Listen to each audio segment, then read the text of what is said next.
So I want us to double click on that because we deal specifically with public transport in South Africa. That's our role. Yes. And we see a lot and rising number of cases of GBV in the public transport space. Yes. And we sit Muted there. by who? By taxi drivers, by marshals. Both. When a woman come wearing a slow sleeve, Yes. hey, nangumtan, lack of education, patriarchal society. And I want us to stay here a little bit because there are a lot of incidents. A taxi driver. Yes. What is the difference between shelling and GBV? Because this taxi driver says, but bengimshela lo mntwana lo. Yes, uthe akangifuni, but ngumjita phela, I'm pursuing this girl. Yes. But she said she's not comfortable with this conversation. What's the difference between, at what point do we say something is GBV and separate it from the person who was shelling of the opposite sex, who was shelling the one on the other side? Abuse of power, abuse of authority. It's very thin line for that. Yeah. Somebody we have it currently. Classic case with the Eastern Cape High Judge. Currently in Beneng. Yeah. GP there. Yes. We're saying Nyamshela. Yeah. This one saying Nyamsaba. Nyavuma ngoba Nyamsaba. I get it. You see. So it is wrong for our taxi drivers to share because mawungambuza ukuthi lo mshela wesingaki awunamfazi ekhaya yena everyday etaxini uyashare. They will tell you like JP yes. says that no that's a moral discussion. Yes, you see, that's the problem. But I'm saying code of conduct of taxi drivers. Code of conduct. If I like you, maybe I'm ne business in business card. Yeah, can I take your number or please call me? Yes. Then let it be outside the taxi. Let's start your work. There you are working. Yeah. When you are at work, whatever you do, that's why I want to persuade these taxi drivers or taxi owners. Can we have a cam there? Yeah. When I'm out drive taxi, instead of taking people where they're supposed to be, when it's a moment for you to have nice time of shelling people, instead of focusing on your job, to take these people where they must be. If you want to share, you don't want to have a woman. When you are off, go to the mall, go and look for these women. Go somewhere, go find them. They're at work, be at work. If there's someone you like, hey man, I mean it must be 2 ways. Yeah. Then just give them your card. Call me. Hold that thought. So we are saying here, and I want you guys to understand why these things are important, because we want everyone to be able to separate mistreatment from a social interaction. Yes. So what Dr. Matsubani is saying, when a person that you want a service from akshela while they are providing you with that service, at that time you are dependent on them. Yes. So you are the most powerful person at that time. You have authority. Yes. And using that authority over somebody who's dependent on you, even if it's just for 1 hour. Yes. That's misuse of power. That can be classified as GBV. Yes. So you don't allow a taxi driver to shell you at work. It's wrong. Yes. Magfuna. And you have it's harassment. It's harassment. Harassment. And harassment is another form of GBV. So It's it means bullying. so it means now you have an opportunity to say that I would want to have this discussion with you outside this environment. That's where you have control. You have now how mpatla. Kidula ko mfolo ko number 64. Yes. Or here is my contact number. Yes. Noting that you are exposing yourself, but you are willingly giving this person your.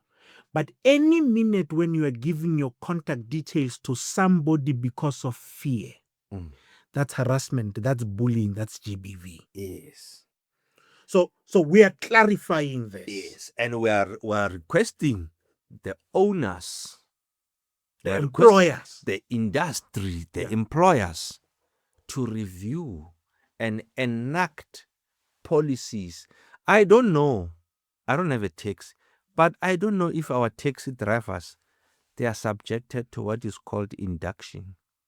I don't know if our taxi drivers, they are subjected to a code of conduct. And I don't know why I'm talking about Zulu or Sindebele. Ube clean, ube in, usiphathe kahle, and then we can continuously monitor you.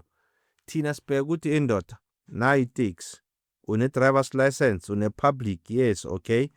Can you make sure a day ngicela i-1,000 rands? Ungashayisi. Yeah. Ulethe imali yami iphelele. You see, so it's transactional. But we must talk about the well-being of this. Are they fit for purpose? Kwanamanye ama-taxi drivers, they are angriest in nature. Yeah. Ma ungenile taxini ubone nje ukuthi ayi lo muntu akangishaya. Little mistake uthi wena. It's like I remember in my days when I was still on a taxi, you don't have a change. Bawuzamile ka 200 rand. Yeah. And ukena ku taxi ngokopatala ka yona. Driver lo khona uyikhipha uza ngemali engaka ekuseni angina change. Ayithiwa usantse utheka mara arino uzazoyithola MTN officeini. Anginayo change. Imali yami ngiyayifuna. And that's abuse. That's abuse. That's bullying. That's bullying. That's harassment. Exactly. But we are saying, is this person aware? Hence, I'm talking about education. Yeah. Is this person aware? I'm sorry that I'm gonna make a very generic statement here. And I know generic statements are dangerous. I'm going to tell you that a taxi driver, an e-hailing operator or driver know when they are going outside the boundary. Because majority of them are parents, they are in relationships, they know the boundaries. I'm going to tell you that they have mastered the fact that majority of us are afraid of them. And they are using that fear against us. They have mastered this. A taxi driver has mastered the fact that everybody who jumps into this taxi is afraid of me. And nobody, that's why when we started here, all of us, when you jump into a taxi, you put on your headphones, you keep quiet. It is not an experience. They can play the loud music. Itafamba moyeni tsaka. You can, And when now unyaka amapiano that time. It's him and his line and his what he wants or the highway. So I am saying that public transport passengers in South Africa are bullied and abused. And I want to also say, but so I'm saying that to you, it boils down to lack of control measures, lack of education. Because if I am educated and I've been trained on people or communication etiquette, people interpersonal skills, I might know that these people, it is not only that they are my subjects, these people, they are my kings. Because what happened, this is the only place maybe also ke tla bolela ka Eskom ka load shedding. Okay. Yes. But yes. this is the only known place where the customer is not right. Yeah. Yeah. Yeah. Yeah. Customer is wrong. Customer is a beggist. Yeah. Whereas this customer has brought money for you to pay this taxi, Yeah. for you to have money as a driver to get your salary. So I'm supposed to be treated as a king. But so you get in the opposite, and this is where I wanna fight with you and you as government. Yes. I honestly wanna fight with you. First, I'm going to tell you Yes. that passengers out there, we have a foregone conclusion that you guys as government, you are afraid of the taxi industry. We'll put it to you. Saba, you don't know what to do with them. You are afraid to even confront them. That's the sentiment from there. Number two, you are saying something very important. You are saying that it's also education. As government, you can't come here and be victims like us. Why is government not going to the taxi industry and say that these are the stats? We want all people. I mean, there are cases here of scholars being abused, raped by their service providers. If in fact, there's something that looks like a relationship, but they use these kids. They give them airtime, they buy them lunch. But there are cases where a child does not even go to school. This guy fetches the child from home, goes to school and drop others, and picks this girl and goes to a mkuku where they're going to be parking and waiting for the others, and using the little one throughout the day. It has become something that they do. Government is aware of these things. And I know that there'll be a campaign. I know that you'll be in Western doing things. But can I ask a hard question? Are you guys afraid of the taxi operators? Are you guys afraid? I'm not talking about you. Yes. As an individual. Why have you allowed this nonsense? You see, it's multifaceted. There is no clear cut answer. Right. And I think there's a difference between structured mainstream economy and a non-mainstream economy.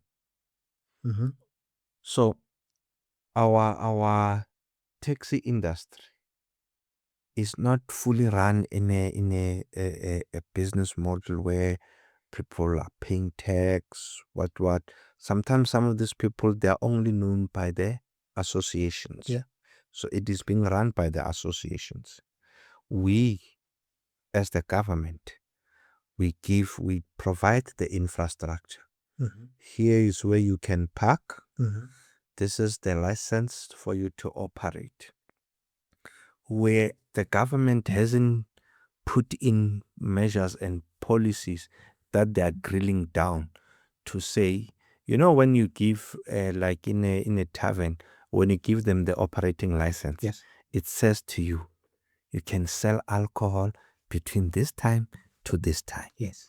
It also said you may not sell alcohol to children under the age of 18. Yes. But people do that. But should they be caught, then their licenses are taken away. But the difference on this one, those people, we simply just give them the license disc of a car. Am I right? Then to say I want to be a taxi operator, that is given by an association. No. So this is how it works. You have government that gives an association a right over a route. Exactly. I am still saying that, So you as government, you give this person one of the requirements. You call it public. It's actually called public professional driving permit, the Yes. PDP. Yes. You are given a PDP, you are declared a professional. Yes. And I'm saying to you, that PDP that you're giving these people is nonsensical, is meaningless, is useless because it says nothing about the treatment of the customers. It's just an endorsement, but you have been ratified and as a driver. Yes. You have a Remember, license. it's talking about the for you to be allowed to drive a particular size of a car Yes. that we are looking at, that fit for purpose. Fit for so here's where I'm going. Yes. I'm going to a place, and I understand exactly that this is outside your scope. Yes. So I know that there's a difference between community safety and the Department of Transport. No. Let's talk government. Government. Yeah, I don't government. And I'm saying, unfortunately, in the current processes and policies, we are not drilling down to the issues of conduct. And that's when it comes to me, because remember, we've got SAPS. Yes. If you do something wrong, it's a crime. And the government saying you must be arrested. Yeah. Then they'll tell you, how am I going to be arrested? It is based on the Criminals Act procedure that dictate thou shalt not do. But when I'm talking about the taxi drivers, some that we're talking about GBV, it's about the individual conduct of a particular driver, of a particular taxi that is owned by a particular owner who is an affiliate to a particular association that they've been given the rights to operate by government. Yes. Siyavumelana. So, hence I'm saying, government alone can't enforce some of this. You will need the partners. You will need the taxi owners to come on board. We will need their employees, because remember, taxi drivers, they are employees. So there is a sort of where the government doesn't really come on the employees. The government can just put the regulations, how the conduct of the employees. But it is the duty, even when you talk about Safety OHS Act, you're talking about what you call your appointed 16.2, the responsibility of the owner, and the owner must then give that responsibility to say, because I'm not driving the taxi, you are providing a service on my behalf, and therefore you are subjected to the same rules. Hence, I'm saying, is there a file? When I come, when you want to be a taxi driver, do you submit your CV? Do they interview? Do they check? Do they do assessment and they say you are fit? Or they say, do you have a license?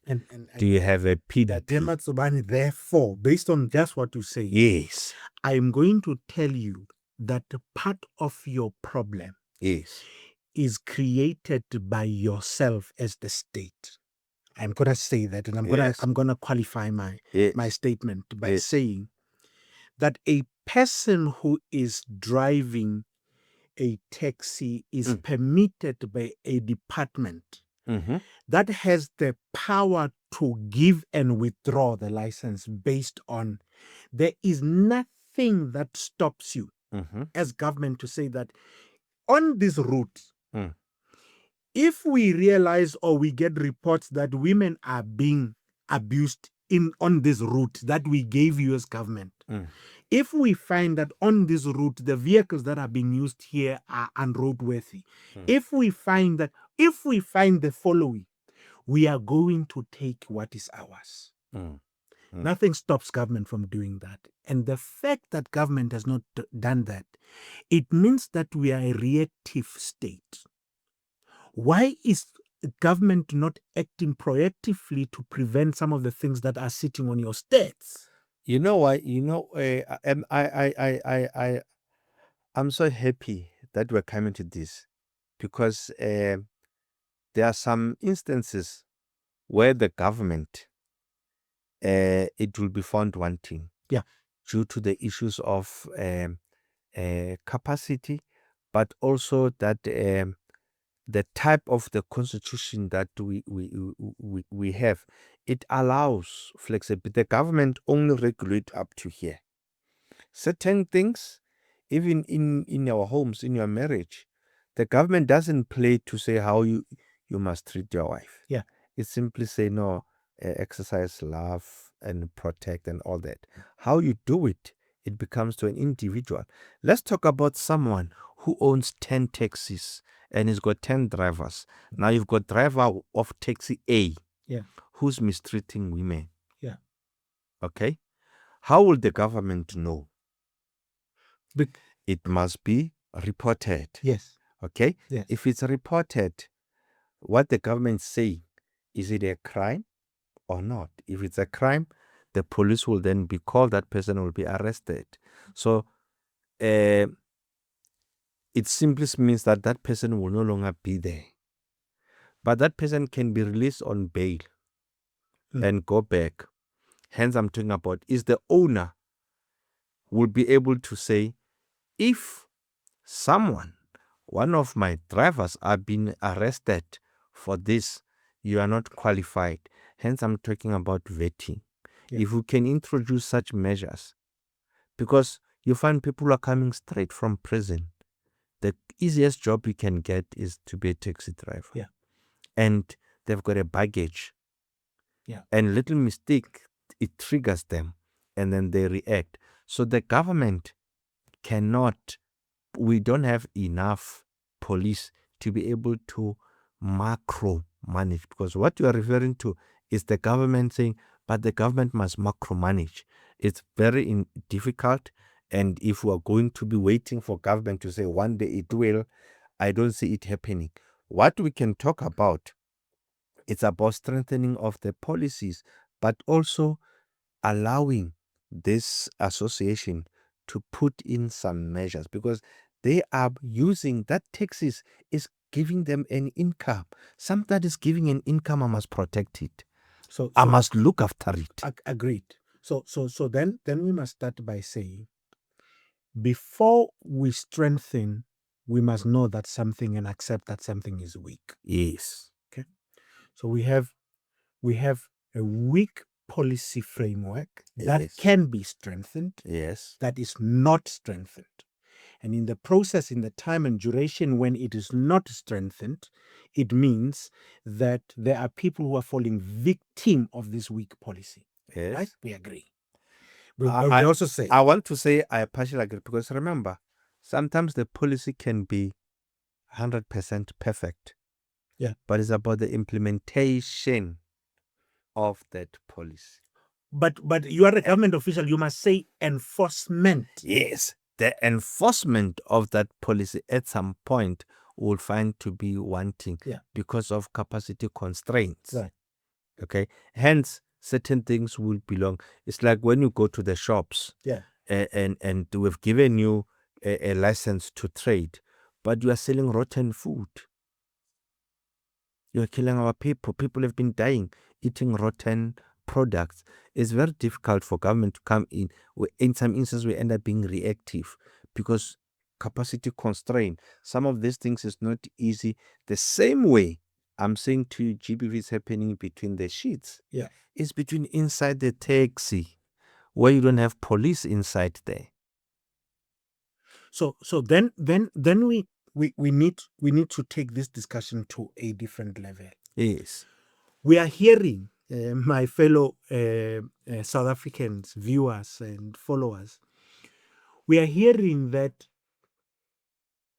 in an environment where government does not have ears and eyes everywhere as it should, Yes. the only time when government is going to know about your situation is when you talk about it. Speak out.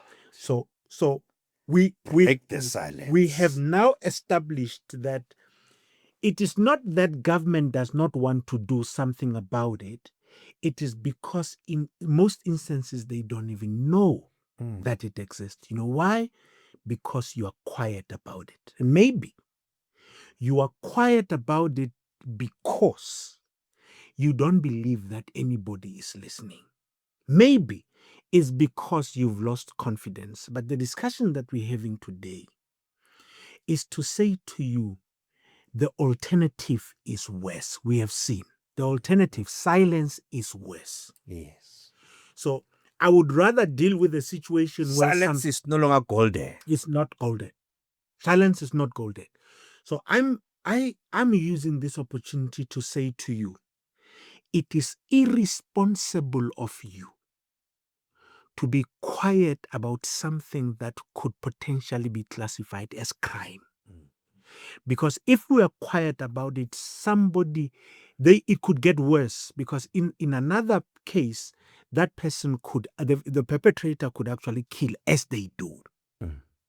If they did not kill you today, they could kill your mother, they could kill your friend, they could kill. Silence is not an option. The only reason we are having this discussion today is to say, you have been quiet for far too long. Yes, the state might have failed you, or you believe that the state is not listening. The little attempts that the states or the government is trying, I think it's about time that we take control of this. The time has arrived where we control the kind of service and treatment we receive. Thank you. Can we for a moment stop and say, government, we've given you space and time. We want to do things differently. We want to bring it to you, Ndate Matsuba. Now we want to report it. Yes. Because we now want to challenge you for not doing something about what we told you. Right? So I'm saying today, we are repenting. We can no longer be victims and victims of silence. This discussion today, we are making a statement. We are saying, we will do anything humanly possible to make sure that the state knows of our experience. We will use all forms of discreet and safe methods of reporting these things. And I'm hoping that we can use this opportunity to say, maybe let's give government per route, because that's what we're planning to do in the Temaxoban. Yes. To say, we want to go into Orange Farm. And say from Orange Farm, so in the industry, they call something an A point. This is where it's the original point. Yes. It starts here, it goes to Vanderbijl, it starts here, it comes to Johannesburg. Via this area. Stations. Right. Yes. I would want us to do some kind of pilots and discussions per route and go into places, because we know that in Gauteng, there are hotspots. Have you guys spoken? Have you identified any hotspot? Are there areas that you guys are identifying as a province when it comes to GBV in the province? Have you? Yes, we do have. Remember, we are unfortunately, we are only relying on reported cases. If it's not reported, we don't know. We can't measure. Right. We only measure what has been reported to the police, and they are being graded, looking at the number of cases reported into this police station, because they use that to manage the and allocation of resources. To say, no, we've got high. They even go to the police, go to that to an extent with their crime stats to look in terms of the time of reporting. Is when is it happening? Where is it happening? So that they're able to draw patterns and trends. Right. So when they draw pattern and trends, they're able to know how to deploy the resources. That's why you will see, even on our freeway, you will see the government putting signs, a hijack hotspot. Yeah. Do not stop. Yeah. Is because they've seen that there's a number, and we don't have enough police that at each and every hotspot we can have the police. But we've got police stations that are identified at a hotspot. I can give you an example. In Gauteng, we've got Temba as a GBVF hotspot. We've got Tembisa as a GBVF hotspot. We've got Mamelodi East GBVF hotspot. We've got Rietgat. We've got Tsakani. We've got Diepsloot. We've got Dobsonville. We've got Moroka. we've got Alexander, we've got Kagiso, we've got Orange Farm.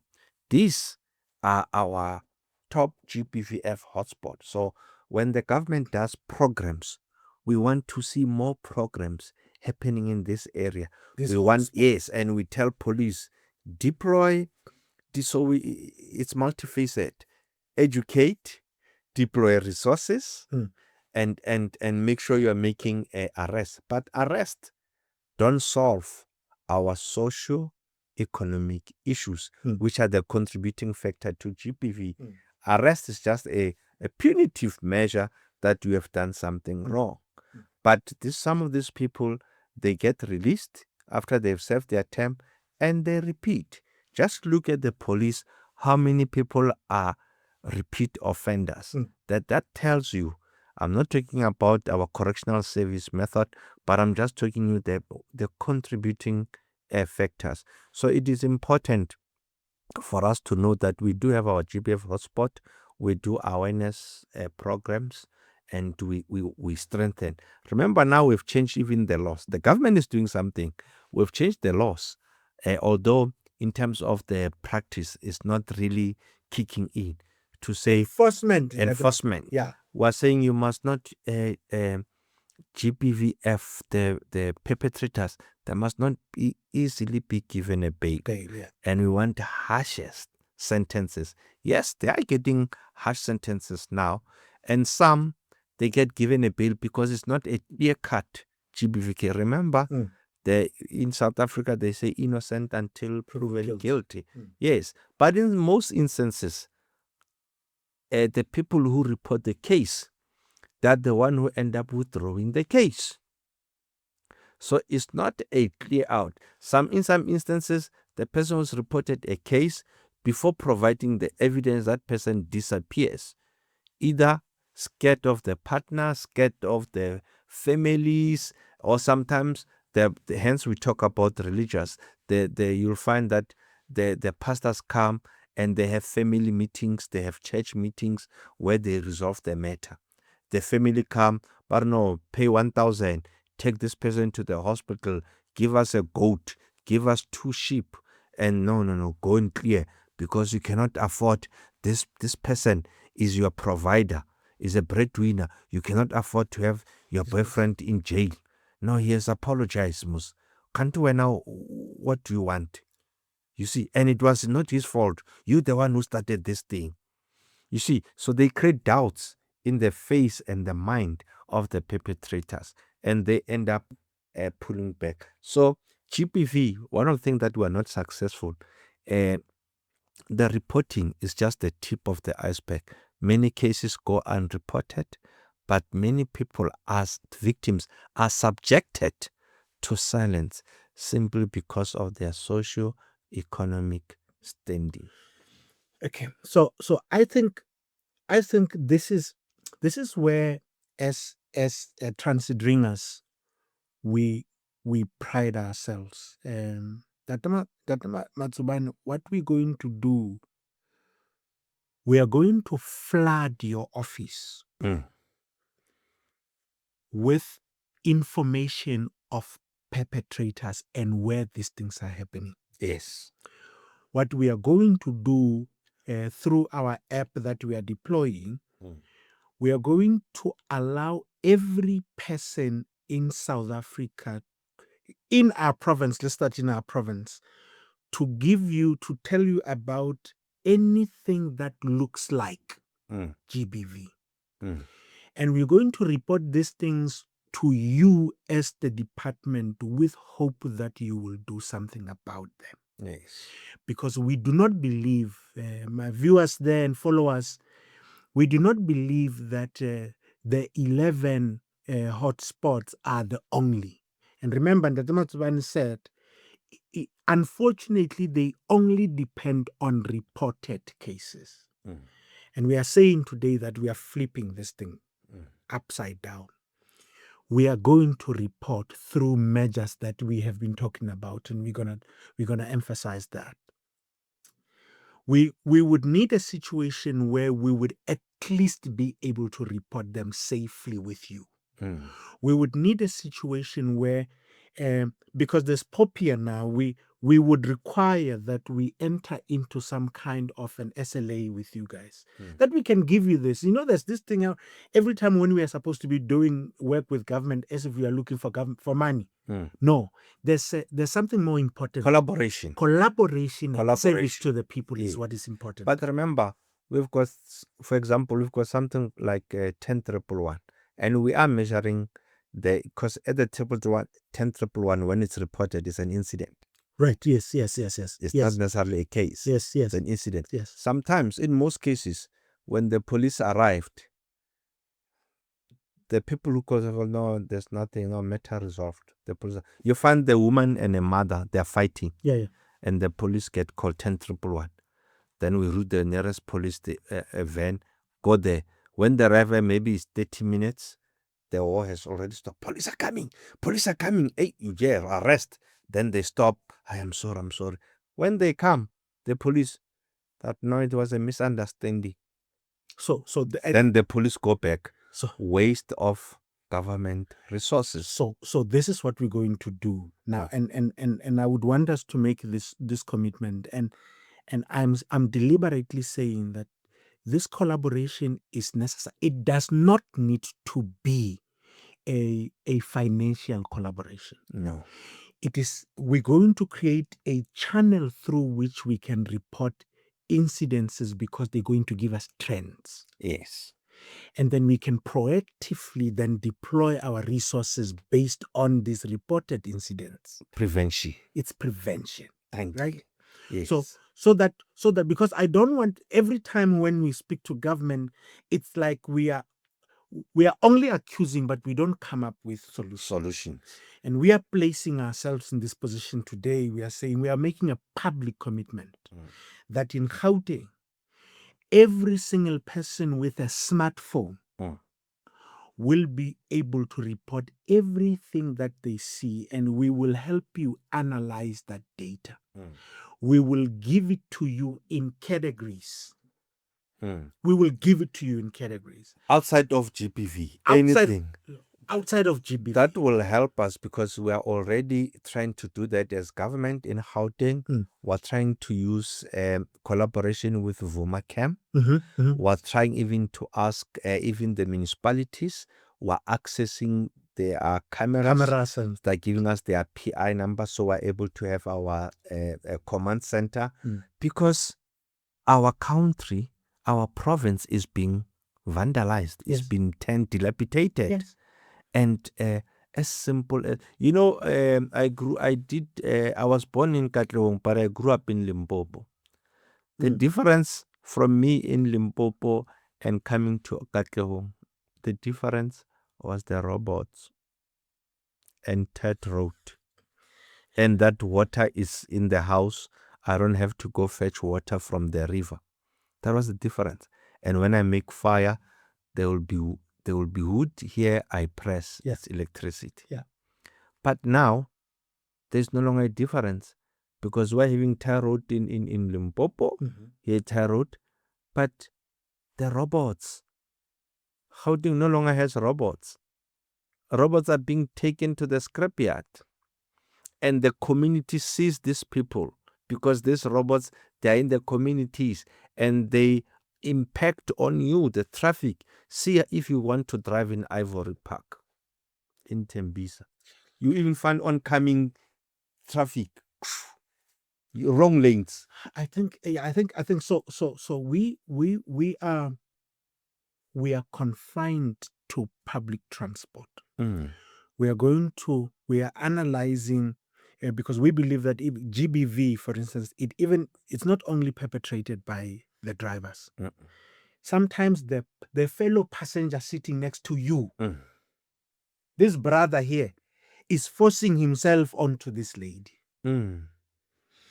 So we will be analyzing the fellow passenger, the taxi driver, even the rank conditions where people.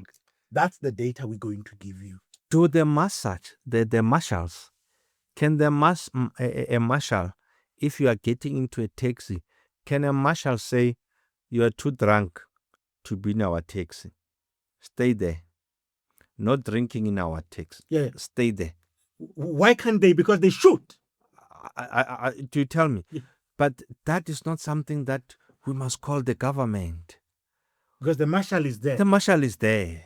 Now let me tell you something you don't. And do you know when you are in a flight and you cause a riot, they call the police. You cause a riot, they can even go back, can even delay the flight. Ma'am, get out. Yeah. Can. So I'm saying, at some point, certain people must take responsibility, and let's act without fear or favor.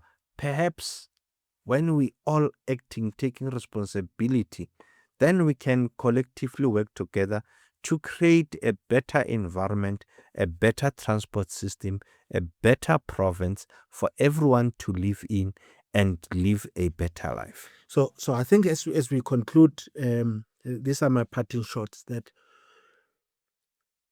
as passengers, we are no longer going to be told and wait for government.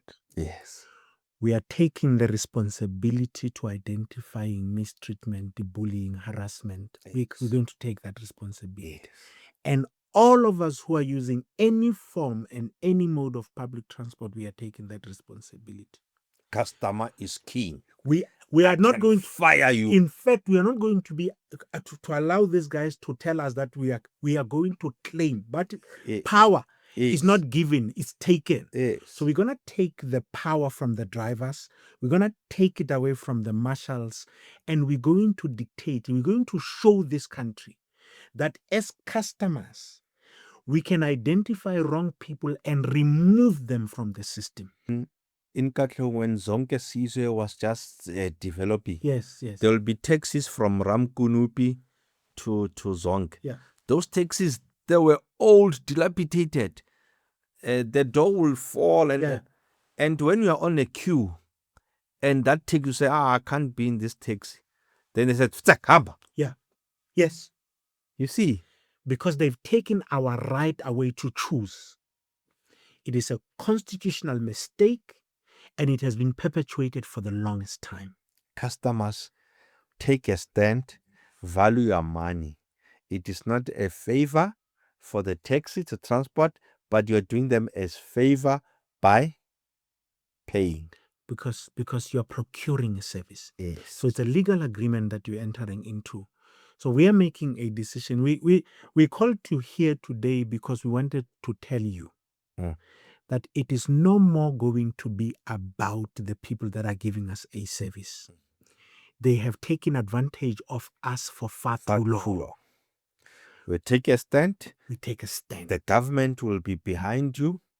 We will come. That's all we and want. will make sure that the law of this country, they are observed. Yeah. We'll make sure that the transgressors are brought to book. That's it. And that the role players must come in. The industry, the government, the community, we come in, we form what is called a tripartite alliance to make sure that we can create a better life. Government, industry and commuters. Happy days. Tripartite alliance. Happy days. So my fellow people, followers and all, thank you very much for being here with us. I love what I have had. I have been educated. I just want to say to you that you now have a choice to either speak or be quiet and know the consequences of both. Yes. That your silence could perpetuate something that needs to be stopped. And there's a price, there's a reward for speaking out. Speaking out will be able to shrink the space for perpetrators to play. So from us to you, we're saying that do not allow these guys. Ladies, it is your right to be in that Uber or Bolt when you come from a club, and you must be safe. Also, don't use that opportunity and take chances because you'll be taken for a ride, Don't go into that space ungena mali and not declare from the beginning. Thank you. I don't even declare. If ungana mali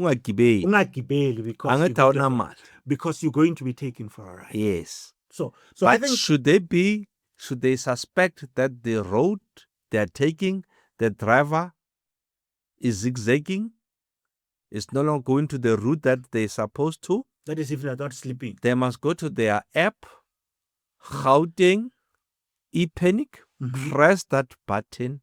The security, the nearest armed response vehicle will follow that vehicle. Then we'll start seeing blue lights. They say, hey, what's happening? He said, these are my bodyguards. I've pressed the Gauteng e-panic app. Now they are following where I am. I've told them that my life is in danger. Cool. Now, I'm happy with what we've gone through. We are an hour 15 minutes into it. Interestingly, this is the man who always say that we must cut this into 30, 45 minutes, and Yeah. it went on and on. I am so happy. 'Cause Information overload, and I'm hoping you can cut so that the viewers can get it in parts. No, we will. No, we will. Because sometimes a longer class, people lose focus And they sleep. Yes, No, but no, very important that we have shared. But no, Thank you so much for inviting me. We'll be willing to come back again if there's any issue. Yeah. Next time we will just be issue focused. Yeah. Then it won't be long. It will be straight to the point. So let's talk about today. We had to go Unpack the education, everything. unpack holistically. What is GBV? Where is it happening? And so on. My people, thank you very much for spending your time with me. I appreciate you. Until we meet again in the next episode, my name is Isaac. I'm out. Bye.